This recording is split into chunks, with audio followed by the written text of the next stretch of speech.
Yan, welcome again sa ating programa, Idol. Alam niyo ba mga Idol, tayo bilang mga content creator at bilang mga YouTuber, wala naman tayong hangad sa ating mga viewer at sa ating mga subscriber, kundi ang magbigay ng magandang panoorin o magandang video para sa kanila. At sa larangan naman ng pag-create ng mga video ganito, may kanya-kanya naman tayong sistema kung paano natin iano ang ating mga video, di ba? May mga nagbibideo dyan tungkol sa mga kababalagan, mga view, sa mga viewing. Tayo naman, ang video natin, kwentuhan lang. Tayo naman, mula nung tayo mag-umpisa ng, puro kwentuhan lang. At wala tayong pinapakita na kung ano-anong mga view na kinukunan natin para i-describe sa ating mga followers, sa ating mga viewers, sa ating mga subscriber. Kasi tayo naman parang ganito lang, nagkukwentuhan lang tungkol sa mga bagay-bagay na may kaugnayan pa rin sa ating mga tulad ng mga napapanood sa ating mga kapwa content creator na i-share lang din natin sa ating mga follower at sa ating mga viewer. Tulad dito, meron ako i-share sa inyo. Alam mo mga idol, meron tayong mga kapwa vlogger na ganito na nagkukwento lang din. Tulad nung napanood ko, hindi ko alam kung ano yun, pero ang kinukwento niya tungkol sa sistema ng siya daw, di umano, hindi ordinaryong tao dahil methadone daw sila, mga methadone. Pero hindi ko alam kung anong sistema ng methadone yung sinasabi niya. At kinukwento niya tungkol sa yung kanyang daw anghel na kidlat, di umano, yun ang gumagabay sa kanya. Kaya nakakaalam sila mga bagay na hindi nalalaman ng mga ordinaryong tao na tulad natin. At siya mismo, inaangkin niya sa kanyang sarili na siya ay hindi ordinaryong tao. At nakakaalam siya ng mga bagay na hindi kayang malaman ng kagaya natin mga ordinaryong tao. Pero idol, wala naman tayong pakialam kung anong taglay niya, kung ano siya at kung sino siya. At ang kanyang malimit na kinukwento at inaano tungkol sa kidlat. Anghel na kidlat daw, di umano. Nung isa nga, nag-comment ako doon sa kanyang video na tungkol sa sistema ng kidlat. Tinanong ko siya, may tinanong ako kung totoo ba na ang mga kidlat ay walang taong pwedeng makahuli o ng kidlat. Wala ko na namang reply. Pero sinabi ko nga sa kanya, bakit ka ako, ayon doon sa tiyahin ko, ang ninuno namin ay nakahuli ng kidlat. At ayon pa doon sa tiyahin namin, mula daw doon sa ninuno namin na yun na nakahuli ng kidlat, hanggang sa kaapu-apuhan daw, di umano, may taglay. Kumbaga, kaibigan o natin malaman kung friend ng kidlat o ano. Ayun, at yun naman, ayon sa kwento ng tiyahin ko, talaga namang ako mismo, napatunayan ko yan dahil nung bata-bata pa ako, nung hindi ako nagkamali, umibig yata ako ng mga 10 taon yata edad ko noon, lakas ng kidlat noon, umuulan. Ang lakas ng ulan, kasabay ng malakas din na kidlat, naglalaro kami mga magpipinsan, sabi nung tiyahin ko, tumigil kayo sa paglalaro at baka magalit, sabi niya, yung kidlat, tamaan kayo dyan. Sabagay, totoong mapanganib ang kidlat, mga idol. Pero, sa lakas nga ng kidlat na pabalik-balik, halos nakamay tapat lang ng bahay namin halos Tapos sa bintana, nakakatakot pag tumiglat, ang lakas ng sinag, sabay puputok ng malakas. Ngayon, doon ko na-obserbahan, sabi ng tiyahin ko, ako mismo mga idol, inutusan niya. Sabi niya, Boyet, tumapat ka sa bintana, kausapin mo yan. Hilingin mo na lumayo sila rito, wag dito. Lumayo na lang sila sa lugar na to. Siyempre ako naman, anong malay ko naman sa ganyan, di ba? Wala akong alam dyan eh. Ngayon, sabi ko, ayoko, mamaya, tamaan ako niyan, magalit yan. Sabi niya, hindi. Alam niyo ba, sabi niya, may pangako, yung haring kidlat daw, di umano yun, nung nahuli nung ninuno namin, na mula daw doon sa ninuno namin na nakahuli sa kanya, hanggang sa kaapu-apuhan niya, kapag kinausap siya, pag nandiyan sila, o sino man sa kanyang mga alagad siguro, o mga kasama, kapag nandiyan sila at ano, kausapin lang daw at sabihin na lumayo. Oo. Siyempre, ako naman, wala akong alam sa ganyan. Natatakot ako. Sabi ko, ayoko. Hirap na yan. Yung pinsan kong isa umako, sabi niya, ako na lang, sabi niya, Nay. Eh, yung pinsan ko yun, medyo mas may edad sa akin. Alam mo, sabi ng tiyahin ko, wag, hindi ka pwede. Kasi, hindi ka lehitimong agi. At ang pangako niyan, sa mismong mga agi lang. Oo. Kung hindi ka lehitimong agi, hindi pwede. Eh, yung pinsan ko, palibasa, hindi naman agi apelyido niya dahil ang nanay niya agi. Pero, yung tatay niya, hindi. Eh, ang sabi raw ng tiyahin ko, kailangan yan, agi ka talaga. Lehitimong agi ka. Dahil yun lang daw ang kikilalanin at pakikinggan. Di, bagamat takot ako, eh, kasi agi ako, solid eh. Bagamat natatakot ako, eh, sinubukan ko. Sabi ko, Menday, pag ano, bahala kayo ha. Wala, lumapit ako sa bintana, bagamat natatakot ako, kinausap ko ng mahina. Ang sabi ko lang, kaibigang kidlat, pwede ba lumayo kayo dito, wag kayo dito, natatakot kami at yung mga kasama namin. Yun lang sinabi ko. Hindi kayo maniwala mga idol eh. Biglang sumambulat sa harapan ko, ang lakas eh. Napalundag ako sa takot eh. Sabi ko, yan, Menday, na, galit na. Natawa yung tiyahin ko, sabi niya, pamamaalam yan. Kapag yan, kinausap mo, pumutok ng malakas sa harap mo, pamamaalam na yan. Hindi ka nga maniwala mga idol, ako mismo nasaksihan ko. Oo. Yung sambulat ng malakas na kidlat na yun, may nakote, wala na, narinig ko, malayo na sila. Kumikidlat, pero malayo na. O, nakikita ko yung mga kislap sa Kalawakan, malayo na sila. Ayun, kaya sa murang isip ko noon, parang naniwala din ako. Dahil kasi sabi nga ng tiyahin ko, may pangako yan sa inyo. Mula sa kanya hanggang sa kaapo-apuhan niya. Basta agi. Eh sabi niya, kung nandito na sa Tate Emilio mo, ayun ang malimit sabi niya makiusap dyan. Pero sa pamilya natin dito, ikaw lang solidong agi, ikaw ang pwedeng magsalita. Pakikinggan ka niyan. Kung mga idol, kaniwala naman ako dahil kasi lumayo eh. Pero yan mga idol, bagamat mayroon kaming pamana sa kidlat ng ganyan, hindi ko pinagmamalaki yan. At hindi ko pinagkakanandakan. Oo.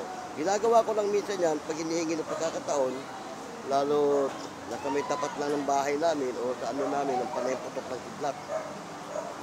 Oo. Kasi nangyari din yan, nung nandun ako sa mga bayaw ko, kumakain kami, panay ang daan ng kidlat sa may harap ng bintana namin, at tapat ng bintana na kinakainan namin, panay ang daan ng kidlat, eh, lumapit ako sa bintana at kinausap ko.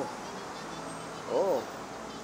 Ngayon, na medyo malakas nga yung pagkasabi ko dahil malakas yung ulan, at malakas din yung sambulat ng kidlat, napalakas yung sabi ko. Ang sabi ko, kaibigan, pakiusap, huwag ka dito, lumayo ka na, huwag ka na dito. Biglang pumutok ng malakas doon sa harap namin, eh, pati yung mga bayokot, yung hipag ko, napalundag sa takot eh. Sabi sa akin, takin na ka, boyet, eh na, nagalit sa'yo. Huwag mong bibiruin ni Kaya, kidlat yan. Ang sabi ko na lang, kuya, huwag kayo mag-alala, na maalam na yan. Kaya ako mag-alala, na maalam na yan.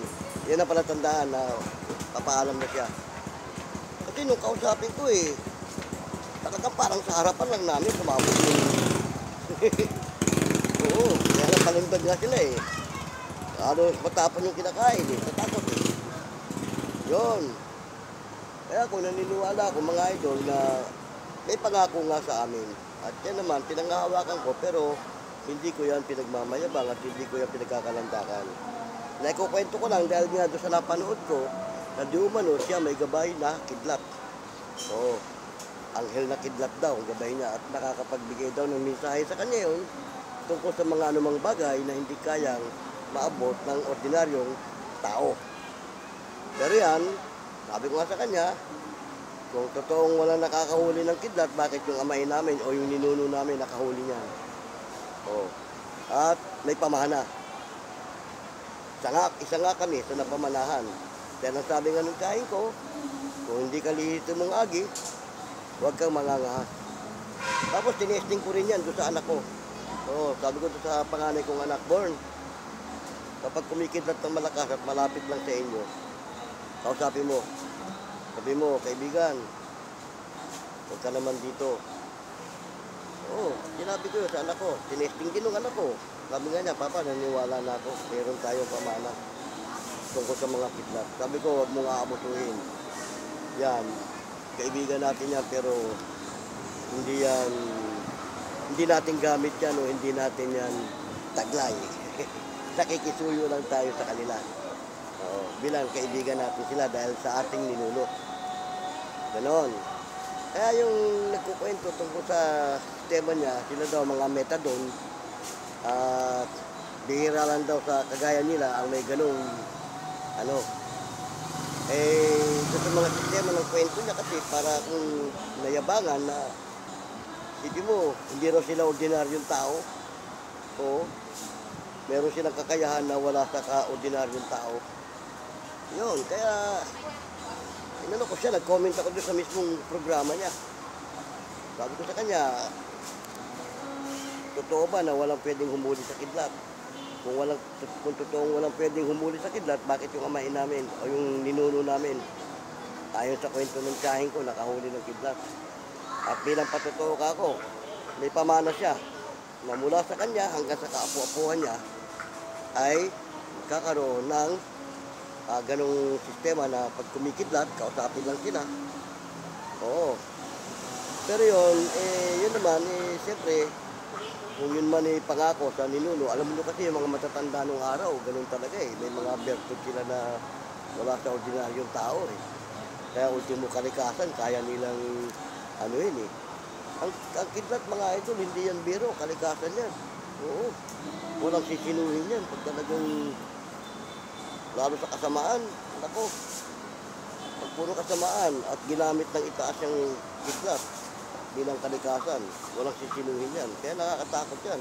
Ako na nga mismo eh. Kung may pangako man sa amin at may pamana eh, ako nga mismo eh, natatakot din. Dahil siyempre, kalikasan yan eh. Oo.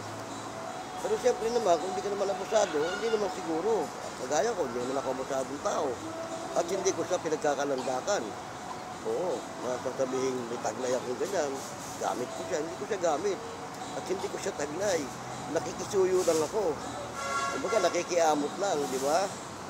Yun naman ang sabi, nung tiyahin namin, nung bago namatay yun eh. At ako mismo, bilang, nasasiyahan ko yun, dahil ako ang inutusan ng tiyahin ko para kausapin yan. Oo, at mga idol, sa totoo lang, ginagawa ko yan, kapag kumikidlat ng malakas, lalo't masama ang panahon, at parang nasa harapan lang namin, ayun, kinakausap ko.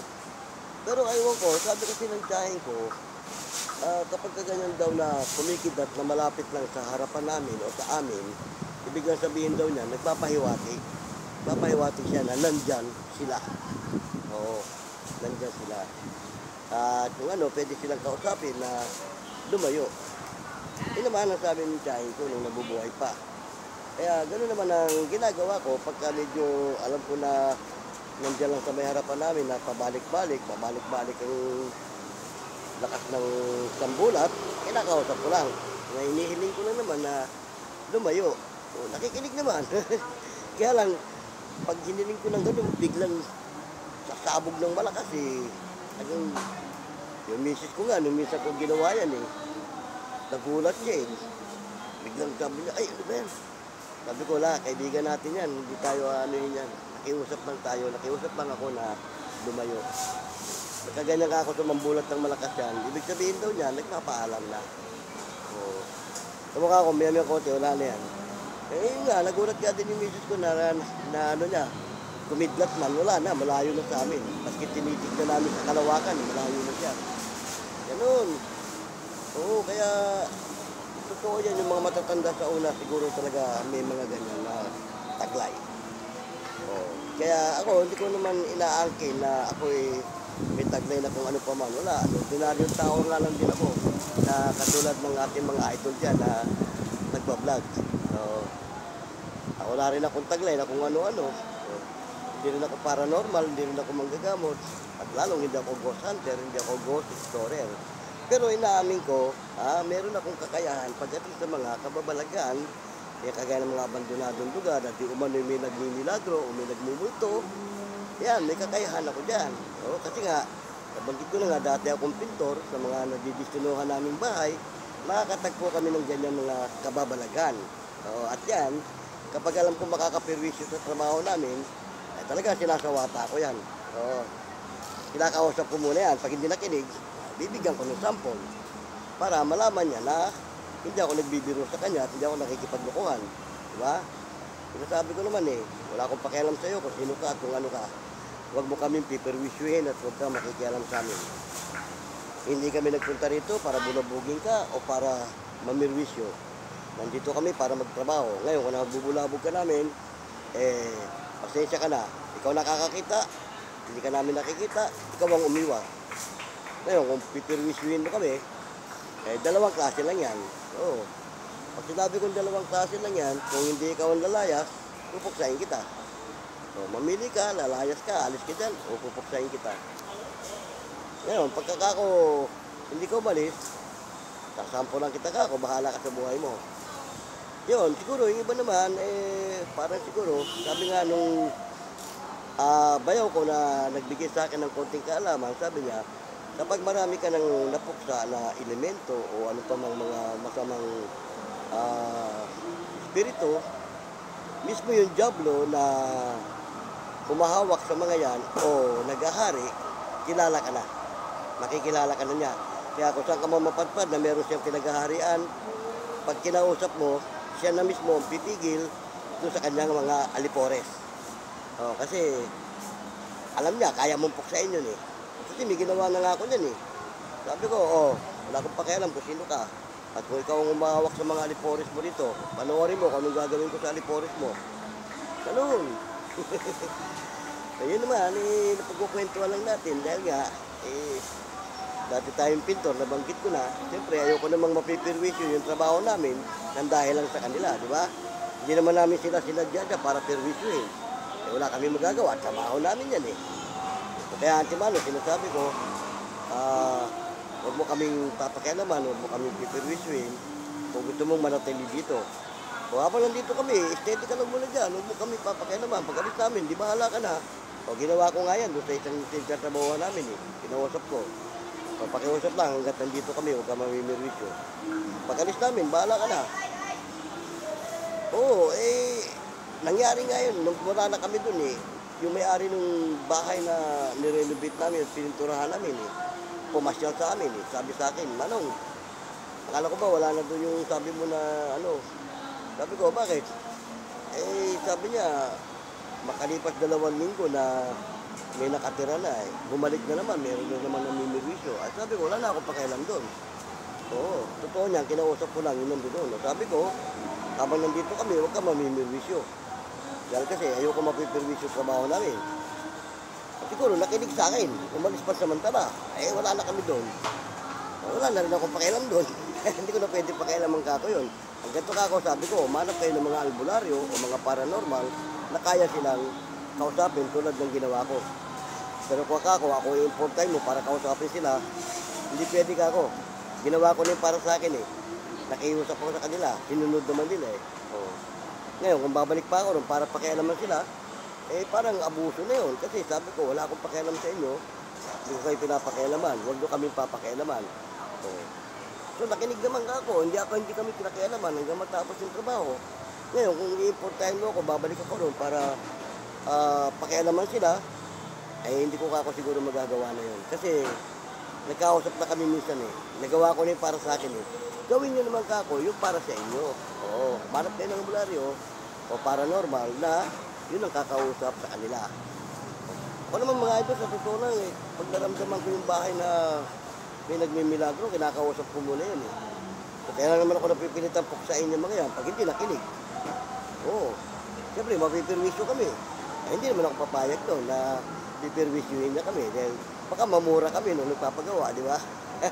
Suswelduhan ka tapos nang dahil sa gano'n, wala ka natatrabaho. Nangyari kasi sa amin yan, pinuyat kami magdamag, hindi ka maniwala, nakaranas kami matulog sa garahe. Nung banda uli, hinilan na namin yung aming inihigaan hanggang doon sa may gate. Binuksan namin yung gate, sinarang namin doon sa gate yung inihigaan namin. Kasi nga, nagmimilagro eh.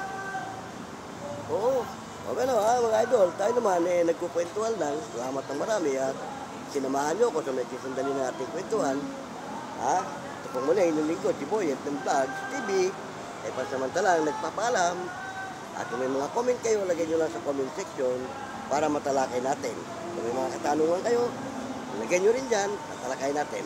Shoutout po muli sa iyo, Idol Bungo Sa iyo, Idol Ed, sa Luwag, shoutout sa inyo at sa iba pa natin mga kapwa ghost exploration, ghost hunter at saka kapwa natin mga may kaalaman sa larangan ng kababalagan. Ito pong muli ang inyong lingkod, si Boyet. Hanggang sa muli, paalam!